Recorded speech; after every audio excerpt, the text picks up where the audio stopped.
መርጃን ከአትሽ ጋር የምትፋታበት ትክክለኛ ቀን ሲቃረብ ከሄደችበት ከጣሊያን ተመልሳለች። መርጃን ከቤተሰቦች ችግር ለመሸሽ ብላ ከሀገሯ ቱርክ ወጥታ ወደ ቅርብ ሀገር ወደ ጣሊያን ሄዳ ነበረ። አሁን ስትመለስ ብዙ ነገሮች ተቀይረዋል። አትሽም ቢሆን መርጃን ከሄደች በኋላ የዱር ሰው ሆኗል። አቤት መጥቶ አያውቅም። ኑሮ በሙሉ ጀልባ ላይ ነው። እዛው ጀልባ ላይ ይኖራል፣ እዛው ጀልባ ላይ ይተዳደራል። በአንድ በኩል እነ ጀማል ነገሮችን ለማስተካከል እየሞከሩ አስሊም ብትሆን መርጃን ዞር ካለችላት በኋላ አትሽ ልቡ ይመለሳል፣ ለእኔ ያለው ፍቅር ይመጣል እያለች ብዙ ስጠብቅ ተሰነባብታለች። ድንገት ግን እዚህ ጋር መርጃን መጣችባት። መርጃን ከመጣች በኋላ ሁሉንም እየዞረች ሰላም እያለች ናት ያለችው። በመርጃን መምጣት አንደኛ የተከፉት እነ ሙዜንና አስሊ ናቸው። መርጃን ሆነ አባቷን እያገኘችው ነበረ። አባቷ እዛው ግቢ ውስጥ በስራ ተጠምደዋል። በተለይ ደግሞ በነ አትሽ እንደዚህ አይነት ስራ ይሰጠዋል። ከዛም በኋላ አሁን ቡራክ አጠገቦ ነው እያወራ ነበረ። ከዛ በኋላ መርጃን ወደ አባቷ ተጠጋለች። ልጄ እየመጣሽ ነው፣ ይገርማል በጣም ነግሬሽ ነበረ፣ ተመልከቻትሽ ምን እንዳረገ፣ ይህ እንዴት እንደሚያሰቃይኝ ብቻ ይህ እንዴት እንደተላላጠ ይላታል። አባዬ ይገባል በእውነት ሲያንስ ነው። እንደውም አንተ እዚህ እስር ቤት ነበር መግባት የነበረብህ። ስታስበው ይህን ላጤ ሰርተ አንተ እንደዚህ በነጻነት መንቀሳቀስ ነበረብህ እንዴ? አባዬ ምን እያሰብክ ነው ያለው? እማዬ ያለችበት ሁኔታ እስኪ ተመልከት እስኪ። ወንድሜ የሚሞተው በአንተ ምክንያት ነበረ። ለማንኛውም እኔ ደህና ነኝ፣ አንተም ደህና እንደምትሆን እርግጠኛ ነኝ። ገባህ? ከዚህ በኋላ ግን በጭፍን አልራመድም እያለችው ነው። እንዲህ ስትል ፍጥጥ ብሎ ይመለከታታል። በመጨረሻም ብቻዬን እንደሆንኩ ገብቶኛል። ማንም ሰው እኔን በምንም ጉዳይ ውስጥ ሆኖ አብሮኝ አያግዘኝም ብላው ጥላው ትሄዳለች። እሱ እዚህ ጋር ቆም ብሎ ያስባል። በሌላ በኩል ጀማል ቢሮ ውስጥ ነው ያለው። ድንገት አትሽ መጣ። አትሽ ሲመጣ ወደ ድሮ አቋሙ ነበር የተመለሰው። የድሮ በሚለብሰው አለባበስ ሁኔታ ልብሱን ለብሶ መጣ። ወንድሜ ተመለስክ፣ ስለመጣ ደስ ብሎኛል እያለ ነበር። እሷን መጣለች። የመጣችው ግን ለእናቷ ብላ ነው እያለ መተከዝ ጀመረ። ጀማል እየሳቀ ነበረ። ማለቴ ለአንተ ብላ ነው የመጣችው፣ እባክህ መርጃን አንተን ብላ ነው የመጣችው። አትሽ አሁንም ቢሆን ያ የጠፋው ሰዓት እንደገና እየተያያዘ ነው ያለው። ጀማል ምን አለ ትለኛለህ? በጣም ብዙ ነገሮች ከዚህ በኋላ በፍጥነት ይሄዳሉ እያለ ነበር። እኔ እንጃ በሱ እንኳን እርግጠኛ አይደለም እያለ አትሽ መተከዝ ጀመረ። አትሽ አተክዝ እንዴ ቆፍጠን በል ምን ነው እያለ ነበር። አትሽ ተቀመጠ። እኔ እንጃ እኔ ደክሞኛል እባክህ የሆነ በቃ ልታስለፈልፈኝ እንደሆነ እኮ አውቃለሁ ጀማል፣ ግን በቃ እኔ እንጃ ግራ ገብቶኛል እባክህ፣ ግራ ገብቶ ብሎኛል እኔ እንጃ እያሉ ነበረ። እንዲህ እያሉ እነሱ ለሁለት እያወሩ እዚህ ጋር አትሽ ከኪስ ውስጥ ቀለበቱን አወጣ። ከጣት ውስጥ መጀመሪያ ማውልቆን ነበረ። ታውቃለህ መርጃን ጣት ውስጥ ቀለበቱ የለም እናውልቀዋለች፣ በቃ ነገሮች ያበቁላቸው ይመስላል እያሉ ነበር። አትሽ ባንዴ አትወሰን እያሉ ነበር ጀማል። አትሽ መጣኝ ብሎ ከሄደ በኋላ ጀማል እንግዲህ ወንድሜ ፈጣሪ ይርዳ ይለዋል። መርጃን በውጭ በኩል ለጊዜ በተቆምበት ቦታንም ቆማለች። ድንገት አትሽ መጣ። ይሄ ቦታ ናፈቀሽ እያለ ነበር። በጣም ነው ናፈቀኝ፣ ብዙ ጊዜ ሲጨንቀኝ የሆነ ነገር ሲሰማኝ እዚህ ጋር ነው የምመጣው። ይሄ ቦታ በጣም ናፍቆኛል። ከሁሉም በላይ ግን ምን እንደናፈቀኝ ታውቃለህ? የሰው ሀገር መኖር በጣም ከባድ ነው አለችው። እንዴት ይላታል። ምክንያቱም ቤተሰቦች እዛ ጋ የሉ፣ ነገሮችን ብቻዬን ነው ሁሉን ነገር የማደርገው ትላለች። እሱም ቢሆን ጣቷን ይመለከታል። ጣቷ ውስጥ ቀለበቱ የለም። ድንገት እጇን ብድግ አደረገና ጣቶቿን ተመለከተ። ቀለበቱን አጣው። ተበሳጨ፣ ተናደደ፣ ከፋው። አትሽ ቅድም ለጀማል የነገረው ነገር ሌላ፣ አሁን እዚህ ጋር እያደረገ ያለው ነገር ደግሞ ሌላ ነው። እጅሽ ባዶ ሲሆንብኝ ግራ ገብቶኝ ነው ብሏት ሄዳ የሆነ ድንጋይ ነገር ወረወረችበት። ጥነጥዬ ጠጠር ወርወራ ጀርባው መታችው። ምን ሆነሻል እያለ ነበር። ያማል እንዴ ስትለው ነበረ። መርጃ ምንድነው ችግርሽ? ዝም ብለሽ ተነስተሽ ሄድሽ ትተሽኝሽ እያለን ነበረ። ጥሩ ቃል አያረለ መሄድ ትክክለኛ ነገር ነበረ። እና እዚህ ልቃጠን እንዴ ታዲያ እዚህ ውስጦኝ በቤተሰብ ሀሳብ ልቤ እንደር እንዲ አልፈልግም፣ በቃ እድሜ እንዲያጠር አልፈልግም እያለችው ነበረ። ድንገት ድሜት እየደወለችላት ነው። እዚህ ጋር አትሽ አብሮት እየተከራከረ ድሜት ደውላ እዚህ ጋር መርጃን ስልኩን አነሳቸው። ሄሎ ጓደኝ ስትላን ነበረ።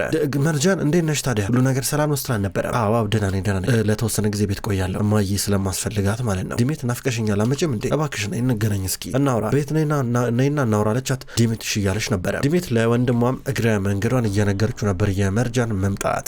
አሁን እዚህ ጋር ከሰዓታቶች በኋላ ሲመሽ ማታ ላይ ወዲያው ነበረ ድሜት ወደ መርጃን ቤት የመጣችው። ሁለቱም ቁጭ ብለው ዝም ይባባላሉ። ከዛ በኋላ ታዲያ እንዴት ነሽ? ምን ነው ዝም አልሽ እያለቻት ነበረ። መርጃን ደህና ነኝ ሁሉም ነገር ሰላም ነበረ፣ ግን ቶሎ አትናደጂ መርጃን፣ ማለት አንቺ እኮ ነሽ እዚህ ጋር ጥለሽው እኮ ሄድሽው አይደል እንዴ? በሱ መናደድም እንትን ማለት የለብሽም፣ በቃ ለምን እዚህ ጋር ተናገረኝ ምናምን ማለት የለብሽም። እሱ እኮ ታውቂያለሽ አንቺ ከሄድሽ በኋላ ወደ ካምፓኒ አልመጣም ለነዛ ሁሉ ቀናቶች፣ ማንንም አይጠጋም፣ ማንንም አይቀርብም፣ በቃ ብቻውን እንደዛ እንዳለ ቀረ ማለት ነው እያለቻት ነበረ። እኔ እኮ ግራ ገባኝ እኮ ማለት ምንድነው? ምን ላርግ ታዲያ ከዚህ በላይ በቃ እኔ እየጠበቅኩ ያሉት የምንፋታበትን ቀን ነው። ታዲያ እንዴት ነው ግን ታዲያ ለምንድነው ግን አንቺ ያልነገርሽኝ? ጀልባ ላይ ነበር የሚኖረው ምናምን ነገር ብለሽ ብትነግሪኝ ኖሮ እኮ አለቻት። ምን ታረጊ ነበር አለቻት። እዚህ ጋር ድሜትን ብትሆን እኔም አላቅም ነበር እያለቻት ነበረ። በጣም ቆይታ እንዳወቀች እየነገረቻት ነው። መርጃ ልትመጣ ሰሞን አካባቢ ሁለቱ እንደዚህ ላይ እየወሩ እያለ ድንገት ጀማል እና አትሽ እየመጡ ናቸው። ጀማል እና ድሜት ትንሽ እየተቀራረቡ ናቸው እዚህ ጋር። ከዛም በኋላ ሰላም እያላቸው ነበር። ጀማል ሞቅ ባለ መንገድ ሰላምታውን አቀረበ። አትሽ ፍጥጥ ብሎ ደግሞ እዚህ ጋር መርጃን ይመለከታል። አትሽና መርጃ እንደዚህ በተፋጠጡበት አጋጣሚ ድሜትና ጀማል ቶሎ እያሉ ነበር የሚያወሩት። ሁለቱም እየተሳሳቁ ይነጋገራል። እነሱን እዚህ ጋር ባይተዋር አደረጓቸው። አሁን እንግዲህ ያው መርጃና እኔ ቅድም ስላንቺ ስናወራ ነበረ እያላን ነው። ድሜት ስለመጣች ደስ ብሎታል እዚህ ጋር ጀማል። ከዛ በኋላ አትሽም ቢሆን ትንሽ እዚህ ጋር መርጃን ሳያት እየፈራ ቀስ በቀስ እየደነገጠ እየመጣ ነበር። ስሜቴ እየሆነ ነው ነው። የበለጠ ፍቅሩ እየተቀሰቀሰበት ነው። ድንገት ነዚር መጣ። ነዚር እንደመጣ በመርጃንና በአቴሽ መካከል ያለው ነገር አብቅቶለታል ብሎ ስለሚያስብ በቀጥታ ደረቱን ነፍቶ ወደ ውስጥ ገባ። መርጃን እንዴት ነሽ እባክሽ? ሁሉም ነገር ሰላም ነው? ደህና ነሽ እያለ ነበር። ደህና ነኝ፣ አንተ እንዴት ነህ አለችው። ደህና አለው ፈጣሪ ይመስገን። ደህና እንዴት ነበር ቆይታ? ሁሉ ሰላም በጠቅላላው ደህና ነሽ እያለ ስለ ደህንነቷ በጣም አብዝቶ እየጠየቀ ነበረ። እዚህ እንደምትቆይ ሰማሁኝ፣ ማለቴ ካልተሳሳትኩኝ እያለ ነበር። ለትንሽ ጊዜ ቆያለሁ፣ ለማየ ብዬ ቆያለሁ ስትል ነበር። ካልተመቸሽ ችግር የለም ወደኛ ጋር መምጣት ትችያለሽ፣ ከፈለግሽም ደግሞ ለብቻሽ የምንኖርበት ቦታ አመቻቻለሁ፣ ምንም እንዳትቸገር እያለ ነበር። ነዚር እንደዚህ አይነት ሀሳብ ሲያቀርብ አቴሽን ስሜት ያደርገዋል። ዲሜትን ብትወዳ ይጣሉ ብላ ፈራች። አንተ ምን ነው ምንድን ነው የምትለው? የራሷ ቤት እያለ ለምንድነው ሌላ ቦታ ሄዳ የምትኖረው? ምን አገባ አንተ ሲጀመር እያለ ነበረ። እዚህ ጋር መርጃ ነዚር አመሰግናለሁ፣ አትቸገር፣ ችግር ማለት ፈራ አልተቸገርኩ፣ በፈለግሽው ሰዓት ብትጠይቅ አለሽ እያለ ነበረ። ሰላም የምታገኝበት ቦታ እወስድሻለሁ እያለ ነበረ። እንዲህ ሲላት አቴሽ ይበሳጫል። በቃ ረፈደብን መሰለኝ፣ መሸ ወንድሜ ሂድ በቃ ናና ታውጣ እያለችው ዲሜት እዚህ ጋር ነዚር እየጎተተች ይዘው ልትሄድ ነው። እዚህ ጋር ነዚር ከአቴሽ ጋር ብቻውን ቀረ። ስማ አቴሽ ኮሮግሎ አብቅቶላል፣ ምንም የቀረ ነገር የለም ብሎ ትሄዳል። መርጃንም አቴሽን ዝም ብላ ካየችው በኋላ በቃ ማይን ቼክ ላርጋት ብላ ሄደች ነው። እዚህ ጋር አቴሽ ምናልባት እናቴን ቼክ ላርጋት ብላ መርጃን ከሄደች በኋላ እነ ነዚር እንዳትከተላቸው ሲከታተላ ነበረ። ከተወሰኑ ሰዓታቶች በኋላ እሷ ወጣች። አቴሽ መብራቱን አጥፍቶ ተደብቆ ይጠብቃን ነበረ። ዞር ስትል አየችው። ደነገጠች። አስደነገጥከኝ፣ ምንድነው መንፈስ ይመስል ብቻ ነው ወደዚህ እያልክ የምትተረማመሰው ምን ሆነ እያለችው ነበረ። እናትሽን ቼክ አረግሻት አላት። አረጊያት መጣኝ። እዚህ እንደነበር ግን አላቅም ነበረ። እዚህ እንዳለ ባቅ ኑሮ አልመጣም ነበረ። ማለት አንተ እዚህ ክፍል መጥቼ ተኛለሁ ምናምን ነገር አላልከኝ፣ ሌላ ክፍል እንደምተኛ ነበር የነገርከኝ አለችው። እሱማ እንደዛ ነው እያል ነበር። ምን ማለት ነው ስትሉ ነበረ። አይ ምን ለማለት እንደፈለኩማ ከገብቶሻል እያለ በጣም ወደ እሷ እየጠጋ ነበረ። ፍጥጥ ብላ ታየዋለች። አንቺ እዚህ መጣሽው የኔ ነገር አሳስቦሽ ነው አይደለ? የኔ ነገር አስጨንቆሽ ነው እያላን ነበረ። አረ መስሎ ነው፣ እንደዛ አይደለም፣ እውነት እንደዛ መስሎ ነው አለችው። አረ ሰምቼሻለሁ እባክሽ ልትክጂ እንዳትሞክሪ እያላን ነበረ። ምን መስሎ ነው አትሽ አያረለ በጣም ራስን በራስ ዋሻው ነገር አለ። እኔ ሲጀመር እዚህ የመጣሁት አንተን ቼክ ላረግ አይደለም፣ የሆነ መጽሐፍ ፈልጌ ነበረ እያለችው ነው። ወደ ቢሮ ነበር የመጣችው። አረ እባክሽ መጽሐፉ ይሄው እዚህ ያለው ውሰጂ እያለ ነበረ። አይ በቃ አሁንማ ምን አረጋለሁ እያለች ነበረ። ልትዋሽኝ እንዳትሞክሪ መርጃ ማስመስልሽ ነው። ቆም እሺ እናውራ በግልጻላት ምንድነው የምናወራው ስለ ነበረ። ቀለበቱን ለምን ያወለክሽ እያለ ነበረ። አንተ ያወለክበት ምክንያት አለ አይደለ? ለዛ ስትለው ነበረ። ምንድነው ምክንያቱን ላውቅ እችላለሁ እያለ ነበረ። አንተ ንገረኛ ታዲያ። አንተ እቺን ቀን ስጠብቃት አልነበረ የምትፋታበትን ቀን አለችው። ዴቶሎ እኮ ነበር የሄድሽው እኮ ምንም ነገር ሳትይ አንቺ እኮ ነሽ በቃ እንደውም ይሄንን ፍቺ በደንብ የፈለግሽው ከኔ ይበልጥ ማለት ነው። ማለት እዚህ ጋር 187 ቀን እስከሚሆን ድረስ እየቆጠርሽ ነበር ማለት ነው እያለ ነበር። እየጠበቅኩኝ ነበረ፣ አንድ ባንድ እየቆጠርኩኝ ነበረ፣ በየሰዓታቱ በየቀናቱ ነው የምቆጥረው ስትለው ነበረ። እርግጠኛ ነሽ ይላታል። እርግጠኛ ነኝ እንደዛ ሳረግ ነበረ አለችው። እና ሳትፋች በፊት ለምን ቀለበት ወለቀ እያለ እየተቆጣን ነበረ። አቴሽ እሷ ላይ በረታባት። አውልቄዋለሁ እያለችው ነበር። ጣልኩት አለችው። ድጋሚ አውጪና አርጊው ሲላት እሷ ጥየዋለሁ ብላ ተስፋ ልታስቆርጠው ከረች። በሩን ዘግታ በቀጥታ ወደ መኝታ ክፍሏ መጣች። ከዛ በኋላ ቀለበቱን ግን አልጣለችውም ነበረ፣ እንደውም ደብቀዋለች። እዚህ ከተማ ስትመጣ አድርገው ነበር የመጣችው። ልክ እዛ ባህር ዳርቻ ላይ ስትደርስ ነበር ድንገት ያወለቀችው። አሁን ይህንን ቀለበት እየተመለከተች በጣም እያለቀሰች ናት ያለችው። አቴሽም ቢሆን ወደ በሩ አካባቢ መጣ። እያለቀሰች ድምጿን ይሰማል። እሷ በር ጋር ተቀምጣ ማልቀሷን ትቀጥላለች።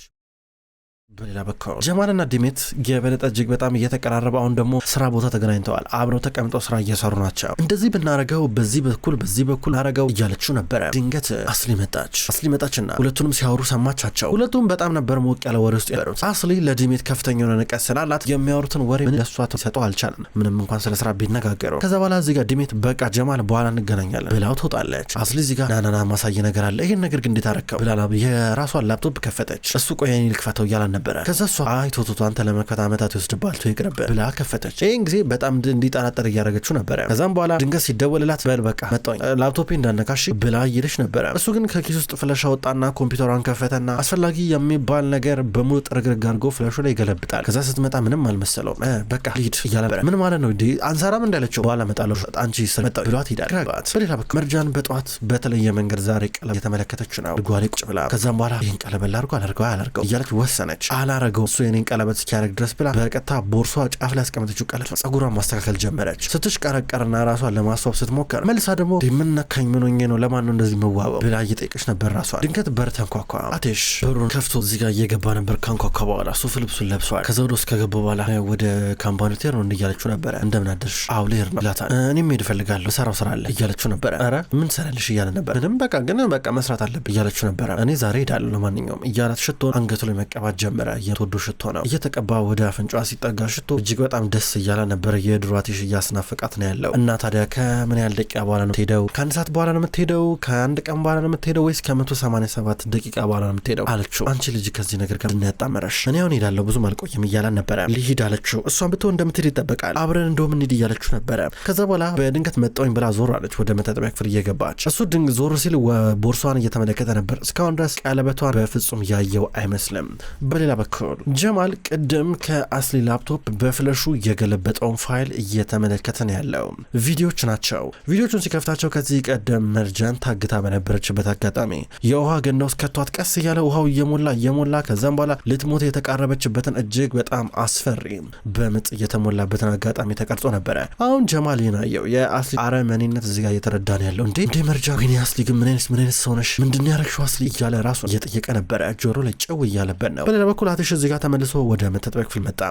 መርጃን ሰዓት እየሄደብን እኮ ነው 3 ደቂቃ ልሽ ቶሎ ብያለ ነበረ። እሺ ጸጉሬን እያበጠርኩኝ ነው ቆይ አንዴ ስትለው ነበረ። ከዛ እሱ ተመልሶ መጣ። ወደ ቦርሳው እየጠጋ ነበረ። ከዛ እሱን አለፈና ወደ አልጋው ቀረበ። ትራሱን ተመለከተ። አትሽ የሚወደው ትራስ አለ። እሱ ትራስ ላይ ነበር የተኛችው። ደስ አለው። በእኔ ትራስ ላይ ተኛች ብሎ ከዛ 2 ደቂቃ ልሽ መርጃን ቶሎ በይ እያላን ነበረ። እሺ መጣው ትላለች። የሆነ ቃል አይነሳ ብሎ በድንገት ቦርሷ ወደቀ። ቀለበቱም ወደቀ። በድንገት ቀለበቱን ሲያው ደነገጠ። እሷን ብትሆን እያየችው ነበረ። ቶሎ ወጣች። ከዛ በኋላ ሁለቱም በዚህ መንገድ ተፋጠጡ። መርጃን ብትሆን ቦርሳውንና ቀለበቷን እኩል ለማንሳት ነው የምትፈልገው። በተለይ ደግሞ ቀለበቱን እንዳይወስድባት ቀለበቱን ሳትቀደም ማንሳት ነው የምትፈልገው። በአንድ በኩል ደግሞ አትሽም ቢሆን እንደዛው። እሷ ግን ቶሎ ፈጠነች። ዝቅ ገና ከማርታ ሁለቱም ጭንቅላታቸው እርስ በእርስ እየተጋጨ ነበረ። ሁለቱም ከተላተሙ በኋላ ነገር ግን ቶሎ ብላ ቀለበቱን አነሳቸው። አትሽ ደግሞ እንትይች ልጅ ምነካት ብሎ እየተመለከታት ነበር። ቀለበቱን አንሳ በዛ ጭምቅ አርጋ እየያዘችው ነበረ።